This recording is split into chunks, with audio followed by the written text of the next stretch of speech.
As a citizen हम तो यही चाहेंगे कि इस समस्या का हल जल्द से जल्द निकले।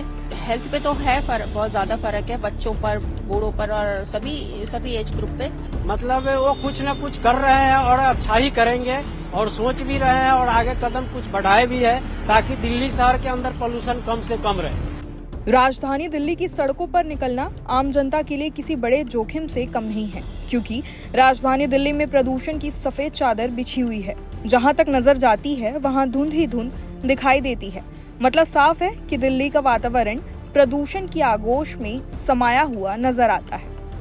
प्रदूषण से परेशान दिल्ली वासियों ने क्या कुछ कहा, सुनिए। All have to work together and we have to find some solution. तो we have to find a solution to the problem. तो उसमें हम सबको इकट्ठा उसका हल निकालना पड़ेगा। वो पेरेंट्स हैं, टीचर्स हैं, दोनों को मिलकर ही ऐसा कुछ सॉल्यूशन करना पड़ेगा जो बच्चों की पढ़ाई का नुकसान ना हो और साथ में उनकी हेल्थ पर भी कोई फर्क ना पड़े। एज अ सिटीजन हम तो यही चाहेंगे कि इस समस्या का हल जल्द से जल्द निकले, क्योंकि हेल्थ पे तो है बहुत ज्यादा फर्क है, बच्चों पर, बूढ़ों पर और सभी एज ग्रुप पे। तो मेरे ख्याल से सरकार और साथ में कॉमन हम लोगों को भी उसमें कंट्रीब्यूट करना पड़ेगा। सब कुछ सरकार के ऊपर नहीं डाल सकते, दोनों को मिलकर हमें इकट्ठा काम करना पड़ेगा उसके ऊपर। इससे बचने के लिए जो हम सावधानी कर रहे हैं, जैसे घर से निकलते हैं जब नहा धोवा के तो नाक में भी करू तेल डाल के चलते हैं, हो सकता है तो कान में भी डाल लेते हैं और मास्क तो एकदम एनी हाउ लगा के ही चलते हैं ताकि हमारा जो है मतलब जो हमारे शरीर है अस्वस्थ न हो। इसके चलते इस प्रदूषण को देखते हुए हमने मास्क लगा के चलते ही चलते हैं, क्योंकि नाक से सांस लेने में प्रॉब्लम होती है, आंख से जलन होता है, दम घुटता है, इतनी प्रदूषण है, धूप छाया खिला हुआ है और बिल्कुल लगता है जो मतलब अंधकार छाबिल है।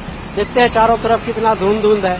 यहाँ जो भी ऐसे भी मतलब जो भी ऑडियन चालू हुआ वो एक तरह से मतलब सक्सेस हुआ नहीं। और प्रदूषण अपने यहाँ दिल्ली में बहुत ज्यादा है। जो भी इंडिया का चारों महानगर है, सबसे ज्यादा आज पोल्यूशन वाला राज्य जो है यहाँ सेंट्रल में है, दिल्ली में। इससे ज्यादा कहीं प्रदूषण आज नहीं है। प्रदूषण इतनी जल रहा है जो एक्यू जैसे 300 प्लस हो गया है। अभी अपने यहाँ दिल्ली में एक्यू जो है 300 प्लस हो चुका है, इतनी प्रदूषण है।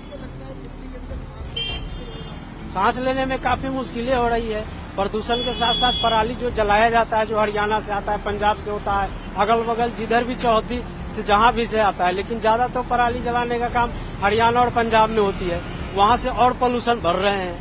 हाँ, यहाँ भी प्रदूषण है, तो देख ही रहे हैं। सुबह से धूप खिली हुई है लेकिन छांव बना हुआ है, क्योंकि ओनली फॉर मार है प्रदूषण का। प्रदूषण अगर इतनी नहीं होती तो पूरे हवा सांस लेने में कोई दिक्कत प्रॉब्लम नहीं होता। आज हमें सांस लेने में हमें ही नहीं बल्कि जितना भी आसपास रहने वाले लोग हैं सभी को प्रॉब्लम झेलना पड़ता है। वो तो रहे ही, लेकिन इस पर हमको लगता है जो मतलब वो कुछ न कुछ कर रहे हैं और अच्छा ही करेंगे और सोच भी रहे हैं और आगे कदम कुछ बढ़ाए भी है ताकि दिल्ली शहर के अंदर पोल्यूशन कम से कम रहे। फोग अभी कहाँ स्टार्ट होगा? फोग तो जनवरी में आएगा, बट अभी जो है कंडीशन वो फोग की नहीं है, अभी ये पॉल्यूशन है। पॉल्यूशन की वजह से दिख भी नहीं रहा कुछ भी और आंखों में जलन है। पॉल्यूशन बहुत ज्यादा पुअर कंडीशन है, इसकी वजह से लोगों को सांस लेने में भी बहुत तकलीफ आ रही है, आंखों में जलन है। सारा दिन मतलब 3-4 बजे तक तो पता ही नहीं चलता कुछ सूरज है या नहीं है। उसके बाद थोड़ा बहुत सूरज दिखता है, बट पॉल्यूशन बहुत ज्यादा पुअर कंडीशन है। लोगों को सांस लेने में बहुत तकलीफ हो रही है। जिनको हार्ट की प्रॉब्लम है उनको बहुत ज्यादा हुआ है। आज मैं सुबह रनिंग करने, जॉगिंग करने के लिए आया था, लेकिन सुबह सुबह कुछ भी दिखाई नहीं दे रहा। इतना पोल्यूशन हो रखा है, दूर दूर तक 500 मीटर तक कुछ भी दिखाई नहीं दे रहा।